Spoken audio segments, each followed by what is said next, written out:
नमस्कार, रीवा 24 न्यूज में आपका स्वागत। मैं हूं रीति। आई देखते हैं क्या है आज की प्रमुख खबरें। विकास यात्रा के दौरान फिराया शर्मसार करने का मामला, बूढ़ी महिला को खाट पर अस्पताल पहुंचाया गया।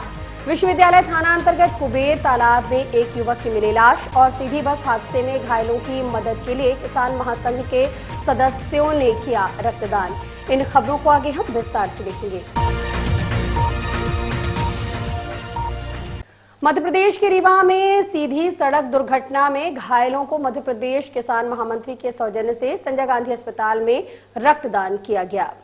आज रीवा के संजय गांधी अस्पताल में मध्य प्रदेश किसान महामंत्री के सौजन्य से सीधी रीवा सड़क दुर्घटना में घायलों को ब्लड दान किया गया। समाज सेवियों ने पहले सभी घायलों का हाल चाल जाना, इसके बाद सभी ने ब्लड बैंक पहुंचकर ब्लड दान किया। वहीं साथ ही युवा समाज सेवी लवकुश त्रिपाठी भी रक्तदान में शामिल हुए। प्रदेश महामंत्री किसान कांग्रेस अनुराग सिंह बघेल ने मीडिया से बताया कि रीवा सीधी सड़क दुर्घटना बड़ी दुखद घटना है। रक्तदान देने में समर सिंह, विपिन तिवारी, विनय दिवाकर, अमित तिवारी सहित कई संगठन के पदाधिकारी एवं कार्यकर्ता उपस्थित रहे। इस संबंध में मध्य प्रदेश किसान महामंत्री अनुराग सिंह ने जानकारी देते हुए बताया। जी, हम किसान कांग्रेस के प्रदेश महामंत्री अनुराग सिंह हैं। अभी मैं जो परसों मोहनिया टनल के आगे बस हादसा हुआ, माननीय गृह मंत्री जी का कार्यक्रम था। शिवराज सरकार की झूठे पोलों का खुलासा हुआ और सड़क दुर्घटना, जिस बस में 52 सीटर बस थी उसमें 100 से ज़्यादा सवारियों को भर के और हमारे भाई बहनों को इतनी बड़ी विभत्स घटना हुई जिसमें हमारे 15 घर के चिराग बुझ गए और कम से कम 40 से 50 लोग अभी घायल हैं। उनको भी मैंने देखा, हर तरह की मैंने उनकी मदद करने के लिए भी बोला है। उनके लिए मैं अपने दोस्तों के साथ मिलकर एक छोटा सा कार ब्लड डोनेट करके कोई साथी मेरे ब्लड से बच जाए। और जो बस एक्सीडेंट हुई हैं उनका परमिट भी नहीं था। शासन प्रशासन की घोर लापरवाही सामने आई है।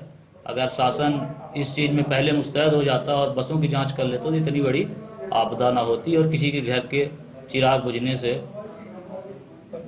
बच जाता। धन्यवाद। मेरा नाम है अनुराग सिंह बघेल, प्रदेश महामंत्री हूँ मैं किसान कांग्रेस से।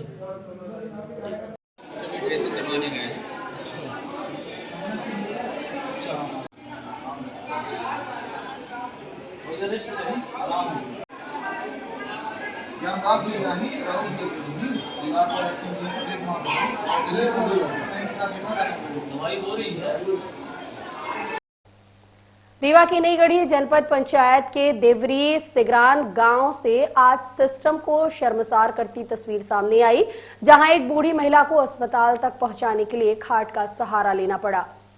नईगढ़ी जनपद पंचायत क्षेत्र में स्थित देवरी सिगरान गांव में आज मध्य प्रदेश सरकार की विकास यात्रा पहुंची और इस यात्रा की अगुवाई कर रहे भारतीय जनता पार्टी के स्थानिक विधायक मंचूलाल प्रजापति इधर इसी गांव से सिस्टम को मुंह चढ़ाती तस्वीरें सामने आई, जहां एक बूढ़ी महिला को अस्पताल तक पहुंचने के लिए खाट का सहारा लेना पड़ा। इससे महिला की जान बचाई जा सकी। बताया जा रहा कि देवरी सिगरान गांव में जिस वक्त भाजपा सरकार की विकास यात्रा पहुंची, ठीक उसी वक्त गांव की रहने वाली एक महिला छपिया साकेत उम्र 55 वर्ष की तबीयत बिगड़ गई, मगर उस महिला के घर तक पहुंचने के लिए सड़क मार्ग नहीं था, जिसकी वजह से बीमारी की हालत में तकरीबन 2 किलोमीटर तक पहले तो महिला को खाट के सहारे ही ले जाया गया। जानकारी के मुताबिक आजादी के 77 वर्ष बीत जाने के बावजूद नईगढ़ी जनपद पंचायत क्षेत्र के देवरी सिगरान गांव की सड़क का निर्माण नहीं हो पाया, जिसकी वजह से उस गांव के रहने वाले तकरीबन 800 लोग सड़क से वंचित हैं और बीमारी की परिस्थिति में इन सभी लोगों को खाट का सहारा ही लेना पड़ता है। वहीं बरसात के दिनों में इनकी हालत बद से बदतर हो जाती है और उस समय यह घर के भीतर ही रहने को मजबूर होती हैं। आपके माध्यम से जानकारी मिली है। मैं अभी डीएमओ को और तहसीलदार को इसकी तहकीकात करने के लिए कहता हूं और क्यों ये परिस्थिति निर्मित हुई है इसकी जांच करके और अगर कोई दोषी है तो उसके खिलाफ कार्रवाई की जाएगी। जो भी इशू होगा उसके समाधान की कोशिश की जाएगी। विकास यात्रा का कार्यक्रम भी आज ही हुआ था। मैंने बताया आपको कि जो इशू आपने रेज किया है उसके तह में हम लोग जाएंगे और जो भी समस्या होगी उसका निराकरण करेंगे। आप लोग खाट पर कहाँ ले जा रहे हैं? दवाई कराने ले जा रहे हैं। अस्पताल कौन सा गांव है ये? देवरी सिगरान। रास्ता नहीं है? रास्ता नहीं है, कोई साधन नहीं है।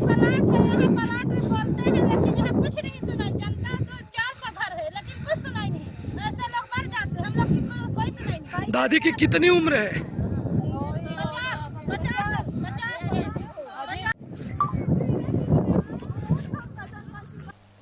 विश्वविद्यालय थाना क्षेत्र के कुबेर तालाब में मिली अज्ञात युवक की लाश। विश्वविद्यालय थाना क्षेत्र अंतर्गत कुबेर तालाब में लगभग 17 वर्ष की युवक की लाश मिली है। इसकी पहचान नहीं हो पाई। युवक सफेद काले रंग की टी शर्ट और काला जींस पहने हुआ है। घटना के संबंध में सभी थानों को खबर भिजवा दी गई है। मौके पर विश्वविद्यालय थाना प्रभारी विद्या वारिद तिवारी अपने स्टाफ के साथ पहुंचे और पंचनामा करवाकर मुर्चरी में लाश को रखवा दिया। कली का है, मुंह अभी फूला नहीं है इतना।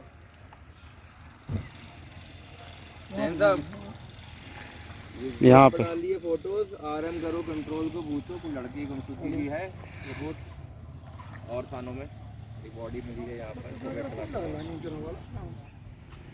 दादा नाम कैसे बताओगे आपने? वो है अज्ञात लड़के। संत निरंकारी मिशन के सदस्यों द्वारा बिछिया नदी स्वच्छता अभियान चलाया गया। बाबा हरदेव सिंह जी के जन्म दिवस पर संत निरंकारी मिशन के सदस्यों द्वारा बिछिया नदी पर स्वच्छता अभियान चलाया गया। यह अभियान प्रोजेक्ट अमृत के तहत चलाया गया। इस दौरान विधायक राजेंद्र शुक्ला स्वच्छता अभियान में शामिल हुए। साथ ही भारी संख्या में छात्र छात्राएं एवं आम जनमानस उपस्थित रहा। साफ सफाई अभियान चलाया जा रहा है, इसका क्या उद्देश्य है? सदगुरु बाबा हरदेव सिंह जी महाराज जी ने अपने जन्म दिवस पर सफाई अभियान से एक मानवता की सेवा से हमें जोड़कर एक बहुत बड़ी एक राह दे दी इंसान को, एक मिलवर्तन भी कि मानव से दूरियां भी खत्म हो, एक जहां मिलवर्तन हो वहीं सफाई भी, जहां बाहरी प्रदूषण हानिकारक है वहीं आंतरिक प्रदूषण भी उतना ही हानिकारक है। तो बाहरी प्रदूषण को दूर करने के लिए हर वर्ष सफाई अभियान कभी रेलवे स्टेशन पर, कभी कहीं, इस बार जो सारे वाटर बॉडीज पर ही ये सफाई अभियान पूरे वर्ल्ड में 27 स्टेट्स, 500 शहर, 700 शहर और 1100 लोकेशंस पे ये सफाई अभियान इसी समय जारी है। सारे ही मिलकर इस सेवा में अपना योगदान दे रहे हैं। माननीय राजेंद्र शुक्ला जी भी शामिल हुए, सुबह रैली में आए। अब ये इस सफाई के बाद हर मानव की ये जिम्मेदारी बनती है कि आगे फिर इस सफाई को मेंटेन रखा जाए। जो सदगुरु का ध्यान है कि ये सफाई, ये जल जो हमारा जीवन है, ये हमेशा स्वच्छ रहे, इसका भी उतना ही ध्यान रखा जाए। विमला होतवानी। निगम ने भी बहुत सहयोग दिया, उसके लिए भी संत निरंकारी मिशन की तरफ से बहुत बहुत धन्यवाद, बहुत बहुत शुक्रिया कि सभी ने बहुत सहयोग दिया। निरंकारी मिशन एक संप्रदाय या ये आध्यात्मिक मिशन है। इसकी स्थापना 1929 में बाबा बूटा सिंह जी महाराज के द्वारा की गई थी। इस मिशन का उद्देश्य है परमात्मा के साक्षात करवाकर मानव जीवन का कल्याण करना। 23 फरवरी को सतगुरु बाबा हरदेव सिंह जी महाराज के जन्मदिन पर सफाई अभियान चलाया जाता है, जो कई वर्षों से चल रहा है।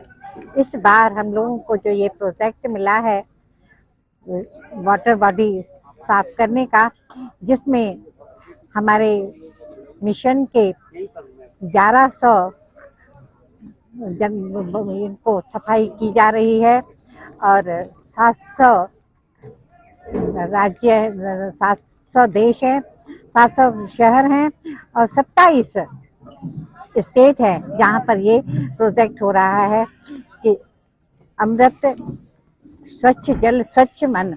जल की सफाई तो कोई भी कर सकता है, लेकिन मन की सफाई सतगुरु करता है। जहाँ पर हमें ये देना है कि प्रदूषण अंदर हो या बाहर हो, दोनों हानिकारक होते हैं। तो सभी के साथ मिलकर देश के लिए ये सारे निरंकारी मिशन के वॉलंटियर संगत लोग साफ सफाई कर रहे हैं। यहाँ पे 500 से 600 लोग हैं। कितनी महिलाएं हैं, कितने पुरुष हैं? लगभग महिलाएं 300 हैं, 200 पुरुष हैं।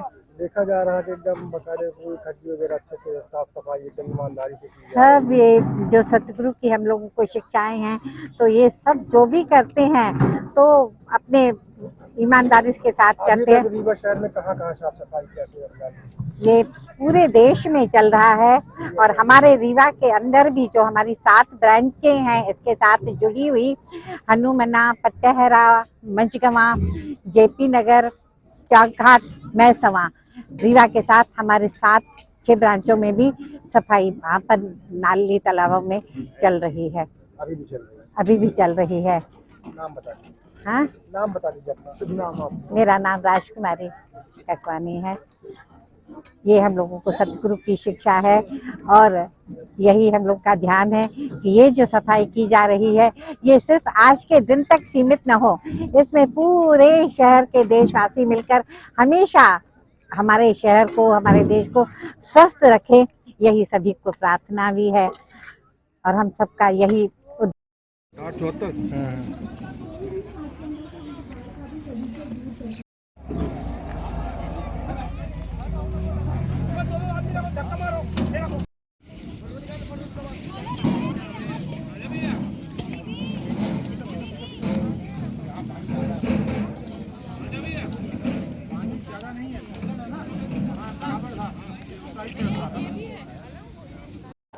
और अब मिलते एक छोटे से ब्रेक के बाद। हड्डी जोड़ एवं रीढ़ रोग तथा स्त्री रोग एवं प्रसूति रोग का इलाज एक ही छत के नीचे। विघ्नहर्ता hospital and trauma centre, hotel landmark के पास, रतहरा, रीवा। डॉक्टर संतोष सोनी, पूर्व चिकित्सक, बॉम्बे हॉस्पिटल, मुंबई। हड्डी जोड़ एवं रीढ़ रोग विशेषज्ञ, छोटे चीरे एवं दूरबीन विधि द्वारा हाथ तथा पैर की हड्डियों का ऑपरेशन।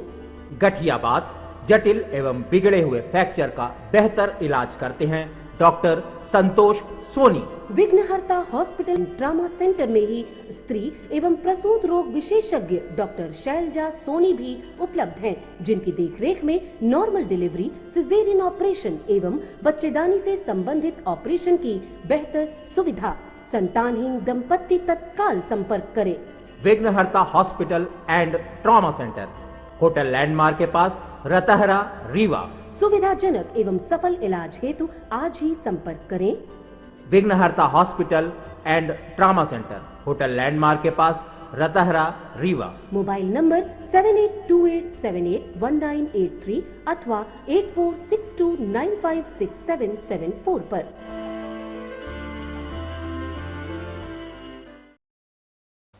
रीवा में समयक अभियान मध्य प्रदेश द्वारा हुई कॉफी हाउस में प्रेस कॉन्फ्रेंस का आयोजन।